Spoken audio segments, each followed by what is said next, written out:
This is the Gita class, chapter 12, Bhakti Yoga, 12th sloka. We'll do the Mangalachara praise.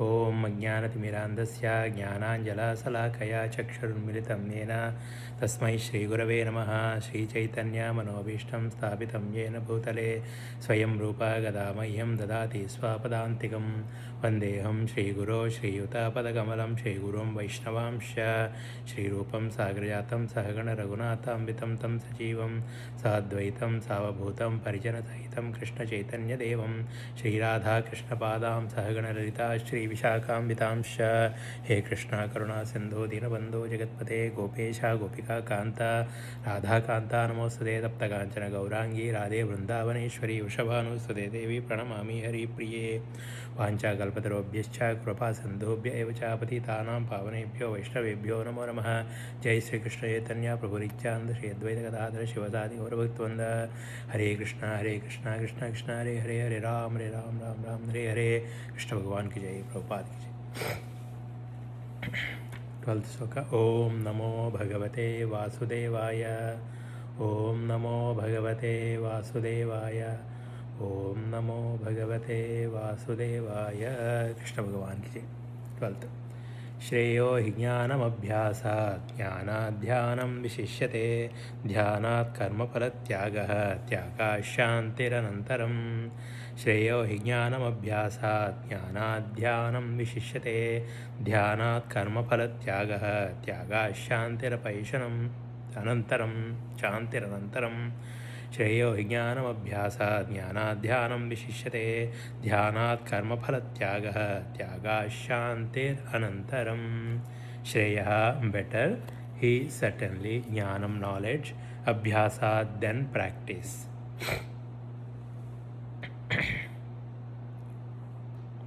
means abhyas practice then practice Jnanat then knowledge, Dhyanam meditation, Vishishyate is considered better. Dhyanat then meditation, Karma Phalat Tyagaha renunciation of the results of the fruitive action. Tyagat by such renunciation, Shantihi peace, Anantaram thereafter. Okay. Here translation by the Prabhupada, he says if you cannot take to this practice, actually that is not there. Because Adhai Tatapya Shaktosi means if you cannot take to the practice. But here, basically he's saying like abhyasat. Okay. But this is nothing but abhyasa.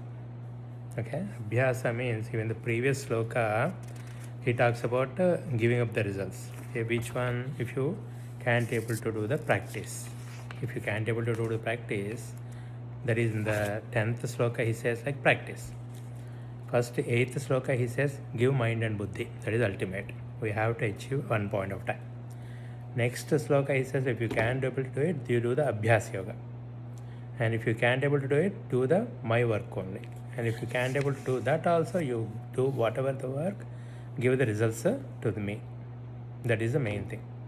So in this sloka he is going to explain about the abhyasa practice and then the knowledge of the jnana and then dhyana, meditation, and then giving up the results. So fourth thing he is going to explain here. Abhyasa yoga, why the abhyasa is, why the jnana is superior to abhyasa and why dhyana is superior to jnana and why karma phalatyaga is the ultimate superior to the three.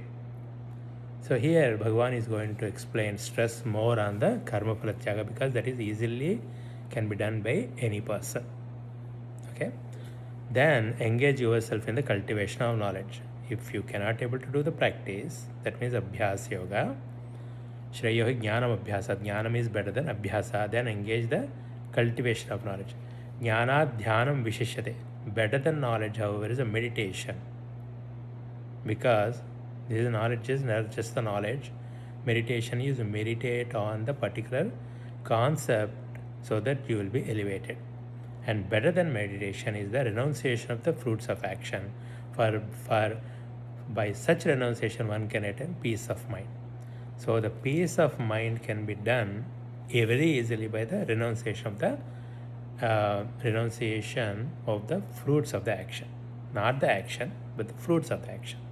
Because ultimately, the mind should be peaceful so that mind and buddhi can be applied to the Bhagavan. To achieve this, no matter whatever, wherever you are in, you have to achieve this. For that, if you really simply renounce the fruits of action, then the mind will be definitely peace of mind. Because if you are attached to the fruits, you are entangled and the mind is very busy with all the desires in it. And if the more you attach, the more desires it will be. The more you attach to the body, material world, and all that. So these are the steps, and Bhagavan is explained clearly that we can apply the these ones. And he is going to explain also because abhyasa, better than abhyasa is knowledge means what? You are doing the practice but mechanically without any knowledge. That is not going to move you any further. That's why better get the knowledge first. And even if you have the knowledge, but still, if you do the dhyana, like a shravana, manana, nididhyasana, then dhyana, then only you are focused. But after that, giving up the results means that's a practical application of everything, knowledge. Now in the purport, as mentioned in the previous verses, there are two kinds of devotional service. The way of regulative principles and the way of full attachment in love to the Supreme Personality of Godhead. For those who are actually not able to follow the principles of Krishna consciousness, it is better to cultivate knowledge. Because by knowledge, one can be able to understand his real position. What is the knowledge means? We are the Jivatma and we are not the body, like that. Gradually, knowledge will develop to the point of meditation. By meditation, one can able to understand the Supreme Personal Godhead by gradual process. In the cultivation of knowledge, there are processes which makes one understand that one himself is the Supreme, and that sort of meditation is preferred if one is unable to engage in the devotional service. Wow. In the cultivation of knowledge, there are processes which makes one understand that one himself is the Supreme, and that sort of meditation is preferred if one is unable to engage in devotional service. If one is not able to meditate in such a way, then there are prescribed duties as enjoined in the Vedic literature for the Brahmanas, Kshatriyas, Vaishyas, and Shudras, which we shall find in the last chapter of Bhagavad Gita. But in all cases, one should give up the results or fruits of labor. This means to employ the results of karma for some good cause. In summary, to reach Supreme Personality of Godhead, the highest goal, there are two processes. One process is by gradual development, and another process is by direct. Devotional service and Krishna consciousness is the direct method, and the other method involves renouncing the fruits of one's activities. Then one can come to the stage of knowledge, then to the stage of meditation, then to the stage of understanding the Super Soul, and then to the stage of Supreme Personal Godhead. One may take either the step-by-step process or the direct path. The direct process is not possible for everyone. Therefore, the indirect process is also good. It is, however, to be understood that the indirect process is not recommended for Arjuna because he is already at the stage of loving devotional service to the Supreme Lord. It is for others who are not at this stage. For them, the gradual process of renunciation, knowledge, meditation, and realization of Super Soul and Brahman should be followed. But as far as Bhagavad Gita is concerned, it is a direct method that is stressed. Everyone is advised to take to the direct method and surrender unto the Supreme Personal Godhead Krishna. That is what the purport by the Prabhupada. So basically here, until you reach to a particular point, the realization. So there are again anyway, Dvaita, Visishta Advaita and Advaita philosophies are there. As Ramakrishna Paramahamsa quotes clearly, the salt doll is going to the shore to see the ocean. That is Dvaita. The salt doll is going to the ocean. When it goes near to the ocean, it feels the breezes of the ocean and feels that, hey, it's my nature only. It's a salt. Nature is salt. That is Visishta Advaita or Achintya Bheda Veda Tattva. Like we are all equal in quality but not in the quantity. Then Sachitanand. Then that salt doll went into the ocean and then disappears, merges. That is Advaita. There is one Atma. So to reach that particular point, we have to see where we are, and then we need to start from where we are. We cannot simply reach the highest goal. If you are in the second grade, you cannot be admitted to the postgraduate study of the course. So you have to graduate. So you have to see yourself, where are you? Okay, in this sloka, basically he's explaining the abhyasa, right? Practice. So abhyasa means what? Practice. Vivekamuto kudani abhyasa. That means without the knowledge, without knowing it. Vivekam means what? Brahma Satyam Jagan Mithya Evam Rupa Vinishchaya Soyam Nitya Nitya Vastu Viveka Samudata. You should have the clarity and then continuous thought of Brahma Satyam Jagan Mithya. That is what the Viveka. And with that Viveka, you have to do the practice of the devotional service. So the practice. So if you are not doing that, then better you get the knowledge. Because Shastra Janya Jnanam. Because the knowledge will tell you clearly who are you, what are these sanghas or bhuta sanghas, and then what you should be meditating on that, and then what are the three states of the mind level, like a waking state, dream state, and then a deep sleep state. And we, the consciousness, are on the fourth state, Turiya, and then we are the witness for all these states and all the witness of the Panchakoshas, Annamaya, Pranamaya, Manomaya, Vijnanamaya, Anandamaya Koshas, and then this Prakriti, and then the Purusha, and all that, the mind, and then how the subtle level of the mind, and how the consciousness spreads to the mind, and then how to control this Kamana. So that's all. So basically, avidya, kama, karma. Why you are getting the desire, and why you are entangled into the karma? Because of the ajnana, and all that thing is the knowledge. So getting the knowledge is better than simply practicing without having any knowledge. So there are so many people who just simply do regularly, mechanically, and then after that they don't consider anything, and they won't change anything. There will be no change. Still the kama, krodha, lobhas, all harishadvargas will be stays same. So instead of that, better to get the knowledge so that you will be elevated. And he's saying better than knowledge also, the dhyana, the meditation. Because that particular dhyana time, you are totally, the mind, you are observing the mind, and mind is stable. Because the jnana also entangles the mind. The mind, you are basically, jnana means what? You are inputting the divine thoughts into the mind, and then you are always Shastra thoughts, and you are getting the more and more analysis. But that doesn't mean that the mind became calm. Mind might be agitated more and more with this knowledge and want to know more knowledge and all this. So than that, so Shastra Janya Jnanam, basically that just jnana only, but there is no vijnana, there is no implementation. He knows, but he won't do it. Compared to that, better dhyana is better, because dhyana, in the dhyana you are doing something. You are totally fixed on the particular thing, and then you are observing the mind. That is called dhyana. Dhyana means observing the mind and your consciousness, and then you realizing your true nature and be on that particular point. Compared to that, better to leave the results. That is the very practical application of the mind, mental state. When you are when you are renouncing the results of the fruits of the labor, but at the same time you are doing the karma perfectly, that is where you get the real peace of mind. Each and every, the karmas can be done by the body, indriyas, mind, buddhi, and all those upadhis. Because as Atman, we don't do any karma. We are just a sakshi only. There is no need to do the karma, because we are already Purna Sthiti, Satchitananda, and we are the full blissful state, and then eternal state, and then the conscious state. We don't need to do anything. This karma, because the body, we are thinking that the Jivatma is thinking that they are the body consciousness, having the body consciousness, doing the karmas because of the desires of the body, and that desires are happening because of the ajnana that you are the body, you are not the soul. So when you are removing, when you are giving the results of the fruits of the work, then what happens immediately? You are not attached to this entanglement in the material world. It's like a asanga shastrena dhrudayana chitta. It's almost like the asangam. That is where asangam to the material world. That is where you will be more having that the peace of mind.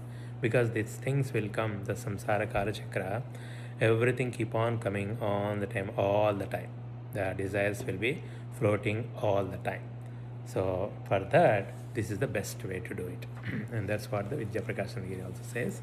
And here he says same thing. Vacha jnanam kante, just mere knowledge is not going to help you. Instead of that, dhyana is better. Before the practice, vivekamto kodana abhyasam, people who don't have a knowledge but they just keep on doing it all the time, like chanting the stotra, chanting the slokas, going to the temples, going to the pujas, attending the pujas and all that thing, that is okay. But if they don't have the knowledge, better get the knowledge first. That's why jnana yoga is very important. That's why attending the pravachanas are more important than doing the rituality stuff. And better than that, dhyana, he says. Dhyana means totally it's all your internal stuff, and then you are and then on that particular time you will be observing the mind. Dhyana, again, it's not in the public place you are doing on your own. And also for the dhyana, you need to maintain the yukta ahara viharasya, yukta chestasya karmasu, yukta swapnavabodhasya, yoga bodhitukkha. So all that, there is a full life cycle should be changing. That is what the dhyana means. And then this, instead of this half dhyana, better, this is like a very practical application, is to remove the have the renunciation and not attach to the fruits of the labor. Tyaga shanti anantaram. Karma phala tyaga. Tyaga shanti. That is what very important. So that is where you get the shanti. Okay, this is what mainly that's what.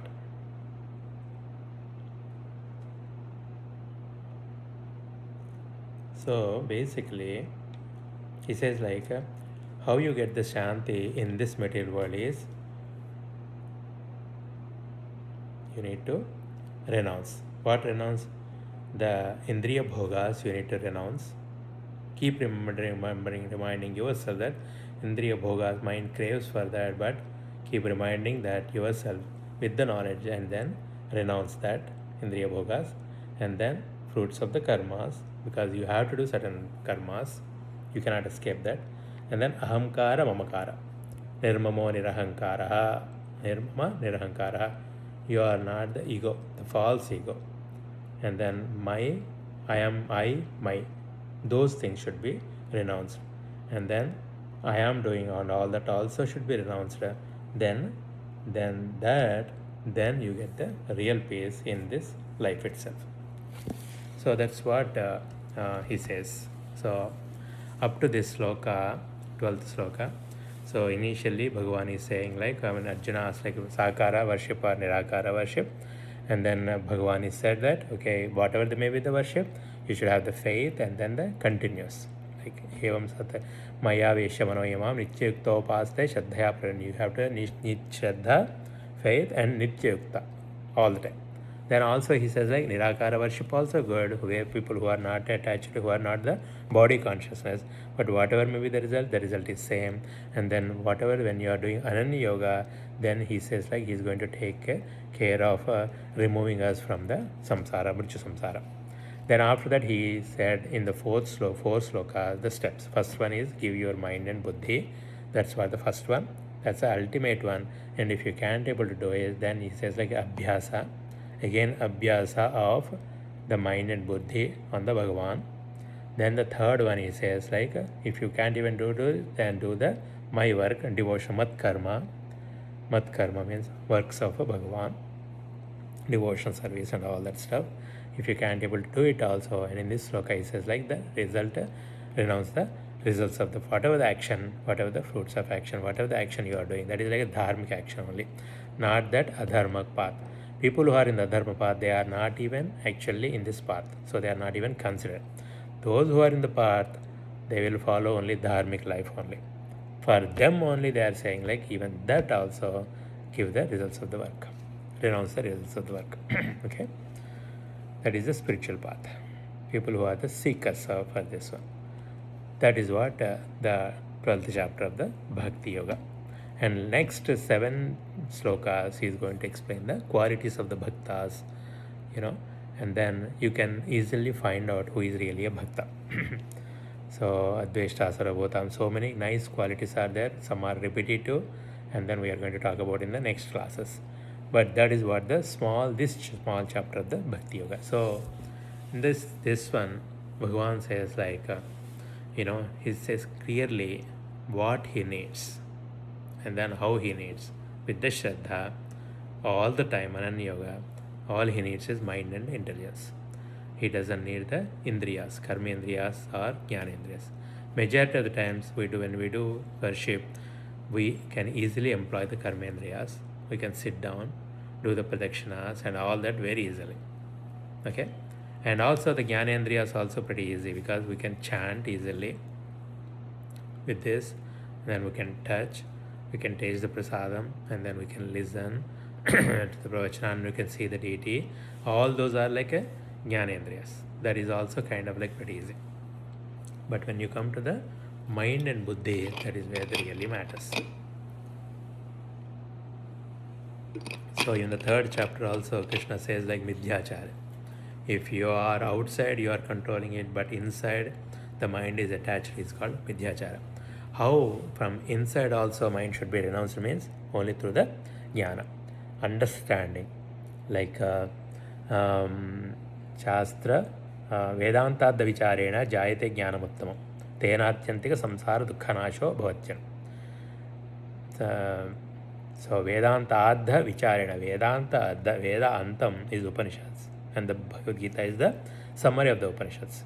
And even if you take any Upanishads also, what they all talk about is who are you, and then why you are entangled in this world, and what are this, and then straighten that the Panchabhutas and all those Tanmatras and everything, what is the matter, and even in the matter itself, there are some gross things, and then the subtle things, and then there are mixed ones.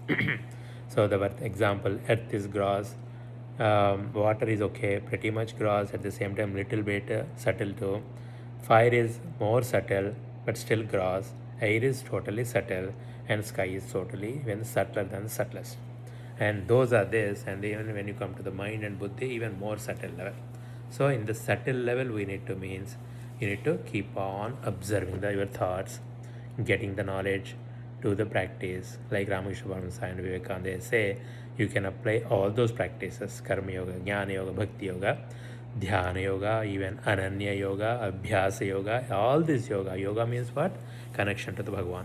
All the time try to connect to the Bhagavan, and then the more and more you connected, you know the reality of the world, and then what you really know is what is actually real and what is not unreal, and what is really the thing is very important than this.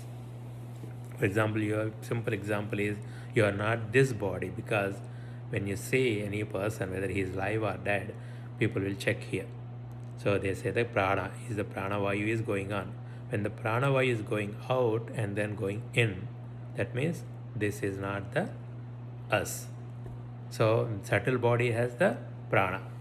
Subtle body has a prana, pancha pranas, and then karma indriyas and jnana indriyas, mano buddhi. All is part of the subtle body. That's why subtle body is more bigger than the real gross body. And then the subtle body is inside the gross body, even outside also that's called aura. That's why it's more complicated stuff. Then all these are functioning because of the us consciousness, Atma Chaitanya. Simple example is the current. The current, because of the current only, the fan works, light works, AC works, heater works, everything works because just of the current. And the current is nothing but the consciousness. All the other ones are like upadhis. So in reality, it is the Atman consciousness is doing everything. At the same time, it is not doing anything. So for example, simple story is somebody asks like, okay, something burned, the body is burned, and then the fire. Then ask like fire, okay, who burned this? The fire says, maybe I burned this. Then again ask again, oh, did you burn it? No, I didn't burn it. Then what are you saying it? So, oh, you think I burn it? Okay, I burn it. You think I don't? Okay, I don't burn it. So that means the fire, that means it's a simple example that the Atma does everything and the Atma doesn't do anything because it's all a sangha. It's unattached. And if you really, that Atma level part of you, nothing is happening because it's all the appearance. All this Jagat is just the appearance on the Brahman. Whereas if you talk about in the Jagat from the point of view, then everything is happening. So, but this is what it is. Ultimately, realizing our self true nature should be the main goal. Because of the human birth, we got it. And for that, especially in this sloka, renunciation of the fruits of work is the best. The Buddhas, like the intelligent people, will easily practice this, because with this one you get the peace of mind. The more you are attached, the more you are entangled, the more you will have the pain and burden of the mind and all that stuff, samsara.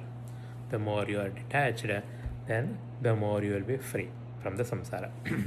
Okay, I'll end up here. Okay, Hare Krishna. Krishna Bhagavan. Prabhupada ki jai.